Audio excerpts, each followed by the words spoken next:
Hello दोस्तों, मैं इंद्रेश अपने YouTube channel Indresh GS classes में आप सभी का स्वागत करता हूं। तो आज हम लोग ईवीएस की क्लास देखेंगे। ठीक है, ईवीएस में जितने भी आए हुए हैं और आप लोग लास्ट में बताएंगे आपके कितने 30 में कितने सही हुए हैं। ठीक है, चलिए आइए स्टार्ट करते हैं आज का क्वेश्चन नंबर 61। ठीक है, विद्यालय में मिड डे मील के समय के लिए कौन सा प्रासंगिक सही। इससे क्वेश्चन 100% आता है। मिड डे मील योजना 1995 में स्टार्ट की गई थी। ये चीज़ आपको याद होनी चाहिए। ठीक है, तो यह क्या है, ये जो है यह शिक्षण अधिगम के बहुत ही मूल्यवान समय को बर्बाद करता है। बिल्कुल गलत बात है। शिक्षण अधिगम के साथ इसका कोई लेना देना नहीं है, ये भी गलत बात है। ठीक, यह ईवीएस ईवीएम जो हो गया, ईवीएम बोला, ईवीएस के शिक्षण अधिगम के लिए एक अच्छा शिक्षण अधिगम अवसर उपलब्ध कराता है। बिल्कुल सही बात है, क्योंकि अवसर जहाँ भी दिया रहेगा वो हमारा क्या होता है, पॉजिटिव टैग होता है। या उन बच्चों के लिए विद्यालय में खाली पेट आते हैं, ये भी बकवास बात है। ठीक है, चलिए चलते हैं। तो सी पार्ट हमारा क्या होगा, राइट होगा। चलिए नेक्स्ट बताइए। क्वेश्चन नंबर टू क्या कह रहा है, 62 कह रहा है पर्यावरण अध्ययन के संदर्भ में बोझ के बिना सीखना। क्या बताता है कि ईवीएस पाठ्यक्रम को आधा कम करने की जरूरत है, यह बात कहता है। ये तो गलत बात है। ठीक है, स्कूल बैग का कम वजन करना, ये भी क्या है, सही बात है या गलत है, तो ये भी गलत बात है। ठीक है, और क्या कह रहा है कि ईवीएस पाठ्य पुस्तकों में अध्यायों को कम करना, ये भी गलत बात है। ठीक है, ये भी गलत बात है। अबोध का भार कम करने की जरूरत है। क्या है, अबोध का भार जो है वो बच्चों को क्या करना, कम करना। उसको जो मतलब खेल खेल में सारी चीज़ें सिखाना है। ठीक है, खेल खेल में सारी चीज़ों बच्चे को क्या करना है, सिखाना है। ठीक है, ज़्यादा उस पर क्या करना, भार नहीं लादना है कि ये करना है, इतना करके आपको आना है, ऐसा ओवर मतलब ज़्यादा लोड बच्चे पे नहीं देना। ठीक है, चलिए क्वेश्चन नंबर 63 बताइए। ईवीएस कक्षा में समूह में सीखने का क्या उद्देश्य है। ईवीएस कक्षा में समूह में सीखने का क्या उद्देश्य, छात्रों को आसानी से प्रतिबंधित करना और वर्कलोड कम करना।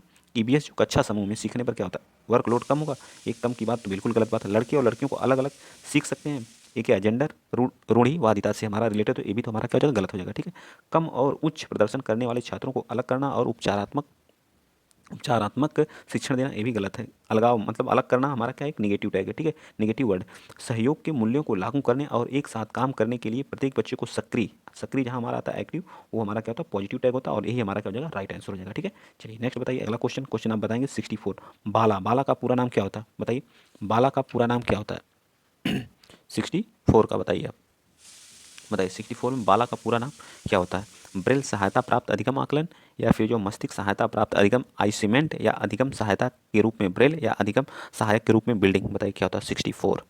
तो 64 का आप क्या बताएंगे आंसर, बताइए। तो ये होता है, इसका फुल फॉर्म होता है अधिगम सहायक के रूप में बिल्डिंग। ठीक है, अधिगम सहायक के रूप में क्या होता है, बिल्डिंग होता है। ये हमारा क्या हो जाएगा, राइट आंसर हो जाएगा। जैसे कि जो जो भारत के स्कूलों को और अधिक बच्चों के अनुकूल बनाने में क्या होता है, सहायक होता है। जो जो स्कूल हैं उनको क्या करता है, स्कूल को और अधिक बच्चों को अनुकूल बनाने में क्या करता है, सहायता प्रदान करता है। या नियमावली की एक समय पर क्या किया जाता है, उपयोग करने के लिए क्या है, संसाधन है जो बच्चों को निःशुल्क और अनिवार्य जो हमारा राइट टू एजुकेशन जो था 2019 का अधिकार के तहत बच्चों को बुनियादी ढांचे में बदलने के लिए मदद करता है। राइट टू एजुकेशन जो हमारा 2019 में, सॉरी 2009 में आया था और 2010 से क्या हुआ था, लागू हुआ था। ठीक है, 6 से 14 वर्ष के बच्चों के लिए निःशुल्क शिक्षा एवं अनिवार्य शिक्षा की बात करता है। ठीक है, चलिए आगे बता दीजिए आप लोग। अगला क्वेश्चन क्वेश्चन नंबर 65। वैकल्पिक ढांचे का क्या अर्थ है। वैकल्पिक ढांचे का क्या अर्थ है, तो वैकल्पिक ढांचे का अर्थ अवधारणाओं और औपचारिक रूप से स्वीकृत स्पष्टीकरण से अलग होते हैं। ठीक, क्या होते हैं, स्पष्टीकरण से क्या होते हैं, अलग होते हैं। तो हमारा क्या होता है, सी पार्ट। जो अवधारणाओं के औपचारिक रूप से स्वीकृत स्पष्टीकरण से क्या होते हैं, अलग होते हैं। नेक्स्ट बताएंगे क्वेश्चन नंबर आप लोग 66 बता दीजिए। महिलाएं पुरुषों की तुलना में कमजोर हैं, या ये क्या है, ये बात बिल्कुल क्या है, रूढ़िवादिता धारणा के भी मैंने बताया था कि महिलाओं और बच्चों का जहाँ भी तुलना की बात होगी, या ये क्या है, बताइए। रूढ़िवादिता एक धारणा, एक मिथक है। क्या है, एक मिथक है। ठीक है, इस तरह से देखा जाता है, क्या है, मिथक है। ठीक है, 67 बताइए। भारत में बिहार के सापेक्ष जम्मू कश्मीर और गोवा की स्थिति क्या है। बिहार के सापेक्ष, ठीक है, तो ये आपका भारत का क्या हो गया, मैप हो गया। थोड़ा सा मैं बता रहा हूँ, ठीक है, आप लोग ध्यान से देखिएगा। ठीक, तो हमारा बिहार कहाँ पड़ता है, बताइए। तो बिहार हमारा इस यहाँ पर पड़ता है, बिहार मैं सिर्फ शार्ट में लिख रहा हूँ। ठीक है, ये हमारा बी से क्या हो गया, बिहार हो गया। ठीक है, बिहार के सापेक्ष जम्मू कश्मीर, जम्मू कश्मीर हमारा यहाँ पे पड़ता है। ठीक है, जे एंड के, ठीक, जम्मू कश्मीर हमारा ऊपर पड़ता है। ठीक, जम्मू कश्मीर और गोवा की स्थिति क्या है, गोवा हमारा इस साइड पड़ता है। ठीक है, गोवा हमारा यहाँ पे पड़ता है, छोटू सा है। ठीक है, गोवा। तो अब बताइए बिहार के सापेक्ष, तो बिहार के सापेक्ष क्या हो जाएगा, ये बिहार हो गया। तो इस साइड क्या पड़ा है हमारा, गोवा, और ऊपर क्या पड़ा, ऊपर की साइड क्या होता है, उत्तर होता है। ठीक है, तो उत्तर साइड में कौन पड़ रहा है, बताइए। उत्तर नहीं, थोड़ा सा तिरछा जाएगा, इस साइड यहाँ पे पड़ेगा। एक मिनट, मैं बना दे रहा हूँ अच्छे से, फिर से आप लोग देखिएगा। ठीक है, इस साइड हमारा पड़ता है बिहार। ठीक है, और यहाँ पे कहीं पड़ता है हमारा क्या है, जो है जम्मू एंड कश्मीर। ठीक है, जम्मू एंड कश्मीर, और इस साइड पड़ता है हमारा गोवा। ठीक है, गोवा। अब देख लीजिए, ठीक, तो इस साइड इसके ऊपर रहता तो उत्तर रहता, लेकिन इस साइड पर रहा है तो हमारा क्या हो जाएगा, और ये इस साइड पर रहा है तो हमारा उत्तर और पश्चिम, उत्तर पश्चिम कहाँ दिया है, डी पार्ट, उत्तर पश्चिम और दक्षिण पश्चिम हमारा सी पार्ट है, दक्षिण पश्चिम होगा। तो सी पार्ट हमारा, देखिए ऐसे क्वेश्चन मैंने एक अभी वीडियो अपलोड किया है तो मैंने वहाँ बताया भी है कि मतलब आपको मैप से क्वेश्चन फिक्स है, तो ठीक है, तो मैप वाला क्वेश्चन आप लोग ज़्यादा ज़्यादा पढ़िए, क्वेश्चन गलत नहीं होनी चाहिए। ठीक, वाष्पीकरण की प्रक्रिया जो होती है हमारी, वाष्पीकरण की प्रक्रिया, क्वेश्चन नंबर 68 बताइए कि प्रक्रिया निम्नलिखित में से किस स्थिति में सबसे धीमी होती है, सतह क्षेत्र को तापमान दोनों में कमी करने पर, सतह क्षेत्र और तापमान दोनों में वृद्धि करने पर, सतह क्षेत्र बढ़ता है लेकिन तापमान घटता है, सतह क्षेत्र मतलब सरफेस एरिया, जो नीचे वाला सरफेस एरिया होता है उसको क्षेत्र घटता है लेकिन तापमान बढ़ता है, बताइए क्या 68 का। तो 68 का हमारा क्या जाएगा, ए पार्ट, जो सरफेस क्षेत्र और तापमान दोनों में कमी करने पर क्या करता है, वाष्पीकरण की प्रक्रिया क्या होती है, धीमी होती है। अगर दोनों का क्षेत्रफल बढ़ा दिया जाए तो वाष्पीकरण की एरिया क्या हो जाएगी, बढ़ जाएगी। ठीक, चलिए नेक्स्ट बताइए 69, स्थान, दूरी और दिशाओं की सापेक्ष स्थिति को समझने की क्षमता है क्या, ग्राफिक कौशल है, दिशात्मक कौशल है, स्थिति कौशल या चित्रण कौशल है, बताइए।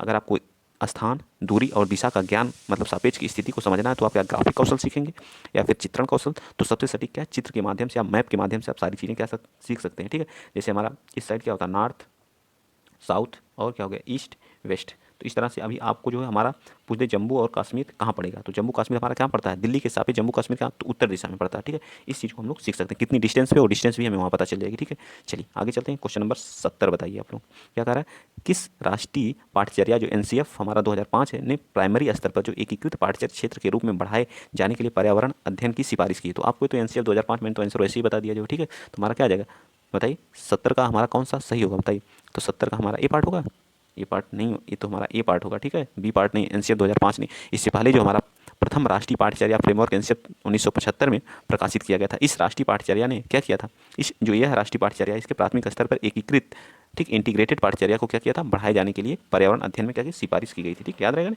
चलिए तो आगे चलते हैं, क्वेश्चन नंबर 71, भारत के किस क्षेत्र में हस्तांतरित खेती करने का रिवाज है, तो जो हमारा भारत का जो पूर्वी ये वाला एरिया है जो हमारा, ठीक है, इस वाले एरिया में हमारी क्या होती है, खेती सबसे ज़्यादा होती है। ठीक, मैप थोड़ा सा उल्टा बन गया है, ठीक, फिर से मैं बना दे रहा हूँ।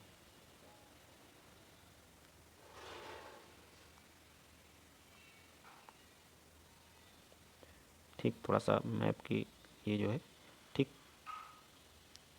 बाकी ये नीचे वाला पोर्शन है एडजस्ट कर लीजिए, स्पेस नहीं। ठीक, तो इस वाले एरिया में जो हमारी क्या होती है उत्तर पूर्वी जिसको बोलते हैं, उत्तर पूर्वी जो है इस वाले एरिया में क्या हस्तांतरित क्षेत्र क्या होती है, खेती होती है। तो बी पार्ट हमारा जो सबसे ज़्यादा कहाँ पे होती है, तो मिजोरम में। ठीक है, मिजोरम में जिसको, ठीक है, मिजोरम में। ठीक, ये भी याद रखिएगा। ठीक, ये क्या करते हैं, जो वहाँ की घास उगी रहती है खेतों में उसमें आग लगा के फिर खेती करके फिर वहाँ से चले जाते हैं, फिर दूसरे जगह जो है ऐसा ही काम करते हैं ये लोग। ठीक है, चलिए क्वेश्चन नंबर 72 बताइए। 72 हमारा क्या करा कि नदी बांधों से उत्पन्न जल विद्युत के लिए निम्नलिखित में से कौन सा कथन सत्य नहीं है, बताइए कौन सा कथन क्या है इसमें सत्य नहीं है। तो ये हमारा कौन सा है, क्या होते हैं, बांध टिकाऊ और विकास को प्रोत्साहित करते हैं, बिल्कुल सही है। बांध टिकाऊ विकास को क्या कर सकते हैं, पूछा है कौन सा सत्य नहीं है, तो यही हमारा क्या है, सत्य नहीं है। ठीक है, विकास को क्या कर सकते हैं, प्रोत्साहित कर सकते हैं। ठीक है, यह पानी या हवा को प्रदूषित नहीं करता है, बिल्कुल सही बात है। जल विद्युत सुविधाओं से बड़े पर्यावरणीय प्रभाव हो सकते हैं, बिल्कुल सही बात है। बांध स्वदेशी लोगों के अपनी नदी की जीवन रेखा से अलग करते हैं, बिल्कुल सही बात है। लेकिन ये बांध टिकाऊ विकास को प्रोत्साहित नहीं करते हैं, ये हमारा राइट आंसर क्योंकि हमसे नहीं पूछा है। 73 बता दीजिए, निम्नलिखित में से कौन सी ग्रीन हाउस गैस, जो हमारी ग्रीन हाउस गैसें हैं, जलवाष्प है, मीथेन है, कार्बन डाइऑक्साइड है, तो उपयुक्त में से सभी, तो ये हमारी क्या है, सभी जो इसमें जो कार्बन डाइऑक्साइड भी हमारी होती है, जलवाष्प भी होता है, मीथेन, ये सब हमारे क्या ग्रीन हाउस गैसें होती हैं। ठीक है, याद रहेगा ना आप लोगों को। चलिए आगे चलते हैं, अगला क्वेश्चन आप लोग बता दीजिए, क्वेश्चन नंबर 74, भारत के ठंडे रेगिस्तान मानसून से प्रभावित क्यों नहीं होते हैं, भारत के जो ठंडे रेगिस्तान है वो मानसून से क्यों नहीं प्रभावित, ठंडे रेगिस्तान बहुत ऊंचाई पर होते हैं।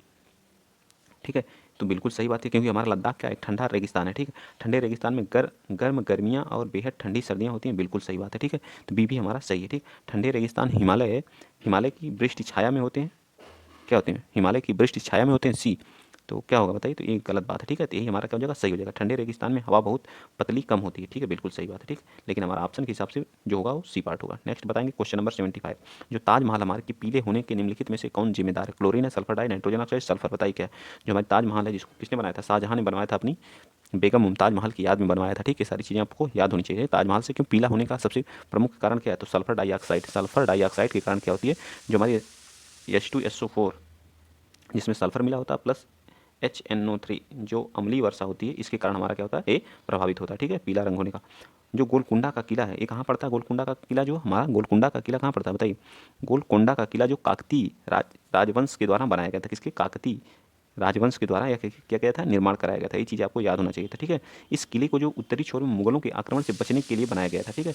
चलिए आगे बताइए। ये हमारा गोलकुंडा का किला कहाँ है बताएंगे आपको, कर्नाटक में है, ठीक है। चलिए नेक्स्ट बताइए क्वेश्चन नंबर 77। 15 ग्राम मिली घनत्व और 3 मिली आयतन वाली किसी वस्तु का द्रव्यमान क्या होगा, बताइए। क्वेश्चन नंबर 77, बताइए क्या होगा, जल्दी बताइए। सूत्र के अनुसार घनत्व और आयतन का गुणनफल को क्या कहा जाता है, द्रव्यमान कहा जाता है, ठीक है। क्या कहा जाता है, द्रव्यमान बराबर क्या होता है, डेंसिटी। डेंसिटी को डी से डिनोट करते हैं, और बताइए डेंसिटी और वैल्यूम, वैल्यूम को वी से कर दे रहे हैं, ठीक। एम बराबर, ठीक, एम ये क्या होता है, मास होता है, एम बराबर डी इंटू वी। तो डेंसिटी कितनी है, 15 है, और ये क्या है, 3 है, तो कितना हो जाएगा, 15 15 15 3 45 हमारा क्या आ जाएगा, मास आ जाएगा। ये चीज़ आप लोग याद रखेंगे, ठीक। तो सी पार्ट हमारा क्या होगा, राइट होगा। चलिए नेक्स्ट चलते हैं। क्वेश्चन नंबर 78 बता दीजिए। निम्नलिखित में से कौन सी अदिश राशि है, अदिश का मतलब जिसमें डायरेक्शन की जरूरत नहीं होती, ठीक है, अदिश, ठीक है, सिर्फ परिमाण की क्या होती है, आवश्यकता होती है, उन्हें क्या कहते हैं। इसमें कौन कौन सी है, लंबाई भी हमारी है, ठीक है, लंबाई इसी के अंतर्गत आती है, और क्या आती है, दूरी भी इसी के अंतर्गत आता है, समय भी इसी के अंतर्गत आता है, समय में भी, और क्षेत्रफल भी हमारा इसी के अंतर्गत आता है। आयतन हो गया, चाल हो गया, दूरी हो गई, दाब हो गया, कार्य हो गया, ऊर्जा, आवेश, सब इसी के अंतर्गत आते हैं। तो हमारा 78 का कौन सा हो जाएगा, बी पार्ट राइट आंसर हो जाएगा, ठीक है। बी पार्ट क्या हो जाएगा, राइट आंसर हो जाएगा, ठीक। चलिए बाकी भार, गुरुत्वाकर्षण और संवेग के लिए डायरेक्शन की जरूरत होती है। चलिए 79 बता दीजिए। एक ऐसी वस्तु जिसमें से कोई प्रकाश किरण गुजर नहीं सकता कहलाता क्या, अपारदर्शी, पारदर्शी, पारभासी या उत्तल। जिसमें से प्रकाश नहीं गुजर सकता उसे क्या बोलते हैं, बताइए। उसको बोलते हैं अपारदर्शी, ठीक है, अपारदर्शी कहते हैं, ठीक है। चलिए नेक्स्ट बता दीजिए 80। पृथ्वी की सतह पर किसी वस्तु का भार क्या होगा जिसका द्रव्यमान चंद्रमा की सतह पर 10 है, तो उसका क्या होता है, 1 बटा, मगर पृथ्वी पर कोई है तो चंद्रमा पर 1/6 होगा, ठीक। अगर कोई 60 है तो क्या हो जाएगा, चंद्रमा पर क्या हो जाएगा, 10 हो जाएगा, ठीक है। 1/6 गुना होता है, ठीक, तो क्या हो जाएगा, 10 होगा। तो अगर चंद्रमा पे 10 है तो पृथ्वी पर क्या होगा, 60 होगा, 60 न्यूटन होगा। तो डी पार्ट हमारा क्या आ जाएगा, राइट आंसर आ जाएगा। क्या आ जाएगा, 80 का क्या आ जाएगा, डी पार्ट हमारा क्या होगा, राइट आंसर होगा, ठीक है। चलिए चलते हैं नेक्स्ट अगला क्वेश्चन।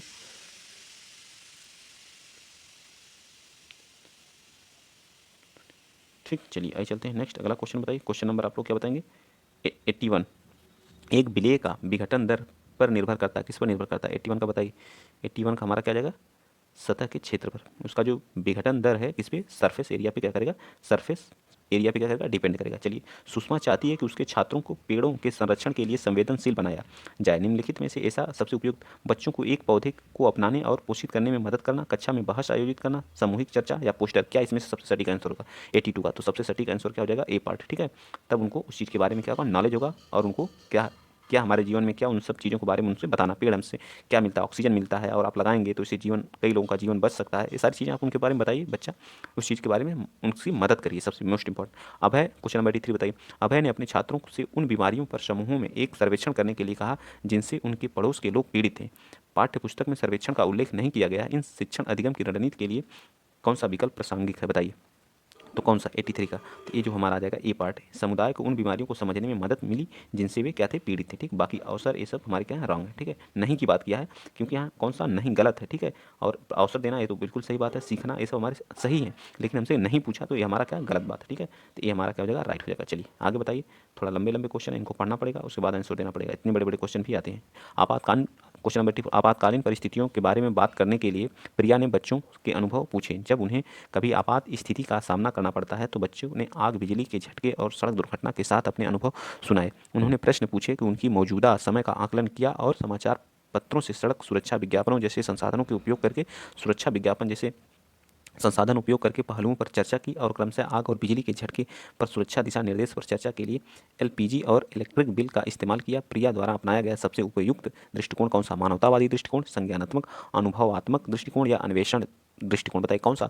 मतलब वो चर्चा की कि मतलब समाचार पत्रों के माध्यम से जो सड़क विज्ञापन निकलते हैं कि आप इनका प्रयोग ना करें, नहीं लिखा रहता है, एक खतरा है बिजली के लिए, नहीं लिखा रहता है जगह जगह पे, ठीक। इन सब के बारे में क्या करी, बच्चों के साथ चर्चा की, ठीक है। तो यह निर्देश क्या करता है, प्रिया ने द्वारा अपनाए गए सबसे उपयुक्त दृष्टिकोण कौन सा, मानवतावादी दृष्टिकोण उसने अपनाया था, तो क्या अन्वेषणवादी या फिर कौन था, तो अन्वेषणवादी, ठीक है। एक क्या था, अन्वेषण दृष्टिकोण था उसका, ठीक है।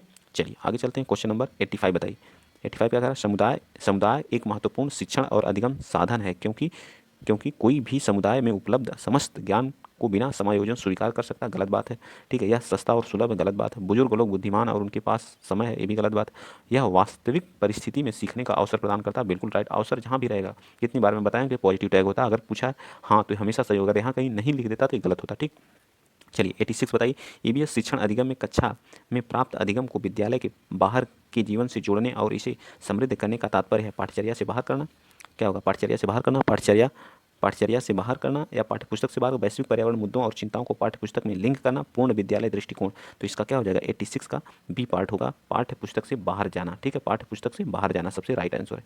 नेक्स्ट बताइए 87, जो एक थर्ड का बच्चा है, थर्ड क्लास का एक बच्चा है, ठीक है, छात्रों को रमा ने सिखाया कि पिता, माँ और उनके बच्चे एकल परिवार का गठन करते हैं। ठीक है, मतलब उसकी मम्मी और उसके पापा। ठीक है, ये माँ कोई है, ठीक है, ये उसकी मम्मी है, सॉरी उसके पापा हैं, और ये बच्चे हैं। ठीक है, एक बच्चा है। ठीक है, थर्ड नंबर पे। ठीक, देखिए क्या कहते हैं, एक परिवार का, तीनों मिलकर एक परिवार का गठन, और दादा दादी एवं अन्य रिश्तेदार साथ रहते हैं, तो यह एक विस्तारित परिवार है। आप इस बारे में क्या सोचते हैं? परिवार की अवधारणा को इसी तरह सिखाया जाना चाहिए। परिवार की परिभाषा गलत है।